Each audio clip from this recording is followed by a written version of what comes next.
একাধিক দাবিতে আন্দোলনে নামলেন আশাকর্মীরা। পশ্চিমবঙ্গ আশাকর্মী ইউনিয়নের ব্যানারে মঙ্গলবার রায়গঞ্জে পথে নামেন তারা। 4 দফা দাবিতে রায়গঞ্জ মেডিকেল কলেজ ও হাসপাতালে মেডিকেল সুপারের কাছে তারা ডেপুটেশন পেশ করেন। মঙ্গলবার রায়গঞ্জ শহরের প্রচার করলেন বিজেপি প্রার্থী মানস ঘোষ। শহরের রাস্তার দুপাশে দোকানগুলিতে ঢুকে প্রচার সারেন তিনি। এই প্রচারে তার সাথে উপস্থিত ছিলেন রায়গঞ্জ লোকসভা কেন্দ্রের বিজেপি সাংসদ কার্তিক পাল সহ অন্যান্য বিজেপি কর্মী সমর্থকেরা। এদিন তারা বিজেপি কার্যালয় থেকে বেরিয়ে রায়গঞ্জ শহরের বিভিন্ন দোকানে প্রচার সেরে আবার বিজেপি কার্যালয়ে এসে পৌঁছন। জয়ের বিষয়ে আত্মবিশ্বাসী প্রার্থী। কালিয়াগঞ্জ শহরের ফুটপাত দখলমুক্ত করতে মঙ্গলবার রাস্তায় নামলো পুরসভা এবং পুলিশ। এদিন দুপুরে মারওয়াড়িপট্টি এলাকা থেকে শুরু হয় ফুটপাত দখলমুক্ত অভিযান। পুরপ্রধান রামনিবাস সাহা, উপপুরপ্রধান ঈশ্বর রজক সহ অন্যান্যরা উপস্থিত ছিলেন এদিনের কর্মসূচিতে। কোচবিহার পঞ্চানন বর্মা বিশ্ববিদ্যালয়ের সাসপেন্ডেড রেজিস্ট্রার আব্দুল কাদের সাফিলি প্রবেশ করলেন বিশ্ববিদ্যালয়ের রেজিস্ট্রার অফিসে। আর এই ঘটনায় শোরগোল পড়ে গিয়েছে বিশ্ববিদ্যালয় চত্বরে। কারণ মাসখানেক আগে রেজিস্ট্রারের বিরুদ্ধে বিভিন্ন অভিযোগ তুলে তাকে সাসপেন্ড করেন উপাচার্য। সেখানে অস্থায়ী রেজিস্ট্রার নিয়োগ করেন উপাচার্য। প্রসঙ্গত, বিশ্ববিদ্যালয়ের বিভিন্ন বিষয় নিয়ে গত কয়েক মাস ধরেই উপাচার্য এবং রেজিস্ট্রারের মধ্যে বিরোধ চলছিল। এরপরেই রেজিস্ট্রারকে সাসপেন্ড করেন উপাচার্য। এদিন সেই সাসপেন্ডেড রেজিস্ট্রার জোরপূর্বক বিশ্ববিদ্যালয়ে ঢোকায় নতুন করে উত্তেজনা ছড়িয়েছে।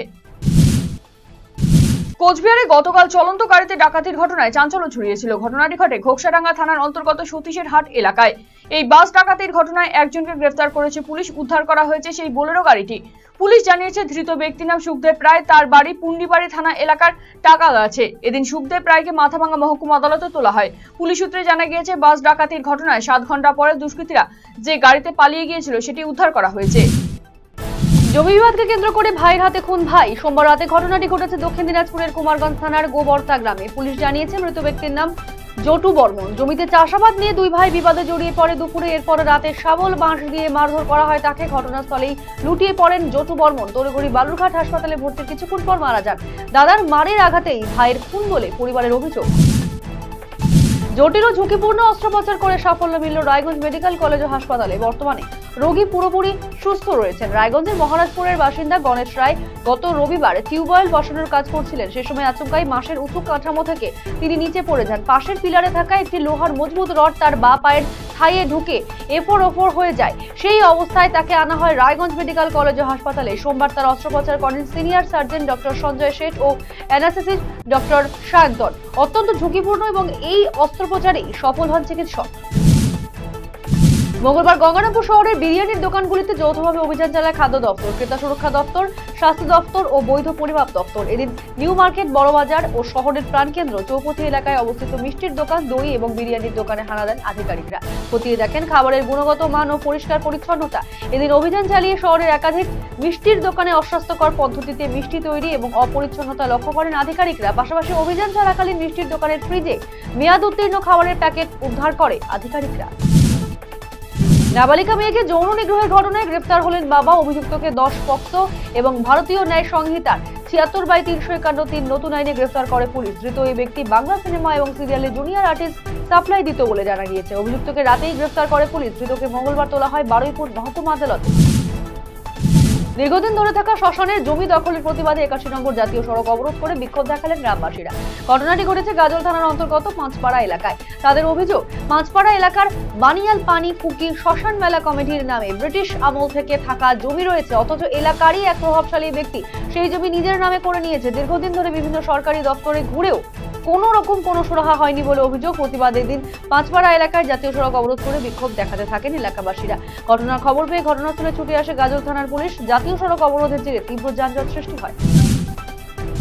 আসন্ন রথযাত্রা উপলক্ষে গাজল ব্লক ও পুলিশ প্রশাসনের যৌথ উদ্যোগে ব্লক ক্যাম্পাসের অন্নদা শঙ্কর সদরে অনুষ্ঠিত হল প্রশাসনিক বৈঠক। এই বৈঠকে শান্তিপূর্ণভাবে রথযাত্রা পালনের উদ্দেশ্যে আহ্বান জানান আধিকারিকরা। পাশাপাশি এবারও গাজল ব্লকে পালিত হবে রথযাত্রা কার্নিভাল।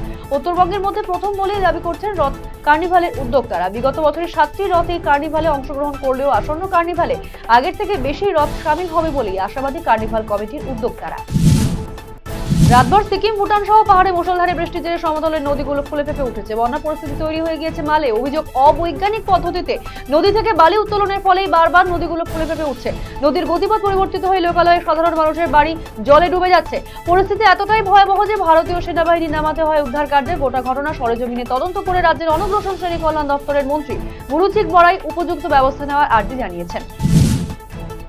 ডোবায় ডুবে মৃত্যু হলো এক ব্যক্তির। ঘটনায় চাঞ্চল্য বাগডোগরা সুকান্ত পল্লীতে। সেনা জমি হাওয়ায় মৃতদেহ উদ্ধারে চাপানোতর শুরু হয় সেনা ও রাজ্য পুলিশের মধ্যে। জানা গিয়েছে দুপুরে এক ব্যক্তি সেনাবাহিনীর সীমানা প্রাচীরের পাশের একটি বড় ডোবায় পড়ে যায়। পাশের বাড়ির বাসিন্দা অঞ্জলি সাহা জানান তিনি ওই ব্যক্তিকে ভেসে আসতে দেখেন, তবে কি কারণে তিনি ওই ডোবায় নেমেছিলেন তা জানা যায়নি। মৃত ব্যক্তির নাম জিতেন বর্মন।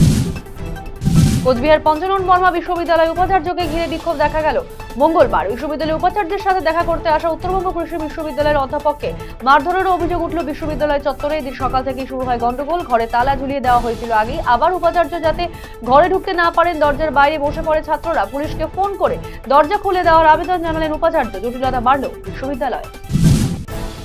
ইটাহার শহরে বৃষ্টির জমা জল নিকাশির কাজ শুরু করল তৃণমূল কংগ্রেস পরিচালিত ইটাহার পঞ্চায়েত দপ্তর। ইটাহার শহরে চৌরাস্তা মোড় এলাকায় 34 নম্বর জাতীয় সড়কের পাশে ব্যস্ততম ফুটপাত রাস্তার ওপর বৃষ্টি হলে দিনের পর দিন জল জমে থাকতো। ফলে শহরের প্রাণকেন্দ্রের ব্যস্ততম রাস্তায় জলের ওপর দিয়ে যেতে হতো এলাকাবাসীদের। অসুবিধায় পড়তে হতো ব্যবসায়ী থেকে শুরু করে পথ চলতি সাধারণ মানুষকে। অবশেষে ইটাহার 6 নম্বর তৃণমূল কংগ্রেস পরিচালিত পঞ্চায়েত দপ্তরের উদ্যোগে চৌরাস্তা মোড় সহ এলাকার বেহাল রাস্তা সংস্কার করে জল নিকাশির কাজে হাত লাগানো হয়।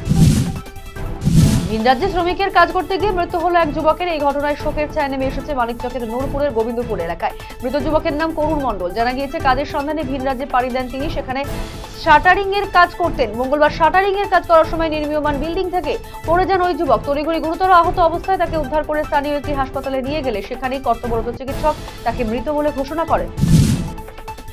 জমি মাফিয়াদের দৌরাত্ম্য বন্ধ ও জমি সংক্রান্ত জটিলতা দূর করতে ভূমি ও ভূমি রাজস্ব দপ্তরের আধিকারিকদের নিয়ে মঙ্গলবার বৈঠক করলেন মন্ত্রী সাবিরা ইয়াসমিন। এদিন মালদা জেলা প্রশাসনিক ভবনে আয়োজিত এই বৈঠকে মন্ত্রীর পাশাপাশি উপস্থিত ছিলেন জেলা পরিষদের সভাধিপতি লিপিকা বর্মন ঘোষ, অতিরিক্ত জেলা শাসক তথা ভূমি ও ভূমি রাজস্ব দপ্তরের আধিকারিক দেবাহুতি ইন্দ্র সহ মালদা জেলার 15টি ব্লকের বিএলএল আরও এবং অন্যান্য আধিকারিকরা।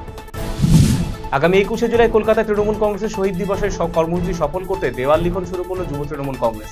মঙ্গলবার বিকেলে কালিয়াগঞ্জ শহর জুড়ে শুরু হয় দেওয়াল লিখন কর্মসূচি। কালিয়াগঞ্জ শহর যুব তৃণমূল কংগ্রেসের সভাপতি রাজা ঘোষ সহ অন্যান্যরা উপস্থিত ছিলেন এদের কর্মসূচিতে। দেশ বাঁচাও গণমঞ্চের পক্ষ থেকে দেশ ও রাজ্যের সামগ্রিক পরিস্থিতি নিয়ে নাগরিকদের কর্তব্য এবং দায়িত্ব বিষয়ে একটি আলোচনা সভা অনুষ্ঠিত হল মঙ্গলবার। উদ্যোক্তাদের আবেদনে রায়গঞ্জ কালচারাল ফোরামের প্রতিনিধিরা অনুষ্ঠানে উপস্থিত ছিলেন। কলকাতার বিশিষ্ট সাংবাদিক, সাহিত্যিক, শিক্ষাবিদ এবং সমাজকর্মীরা এই সেমিনারে উপস্থিত ছিলেন। রায়গঞ্জের বিধানমঞ্চে আয়োজন করা হয় অনুষ্ঠান। সাংবাদিক রন্তিদেব সেনগুপ্ত, রাজনীতিবিদ বিশ্বনাথ চক্রবর্তী সহ অন্যান্যরা উপস্থিত ছিলেন এদিনের কর্মসূচিতে।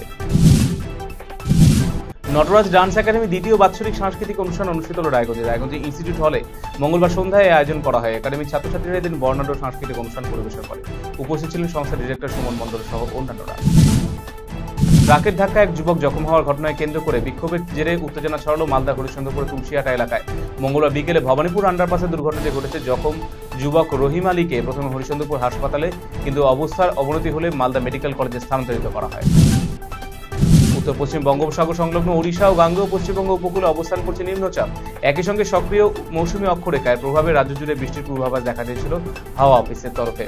সোমবারের পর মঙ্গলবার উত্তরবঙ্গের রায়গঞ্জ সহ একাধিক এলাকায় দিনভর চলল আকাশের মুখভার, সাথে চলেছে বৃষ্টি।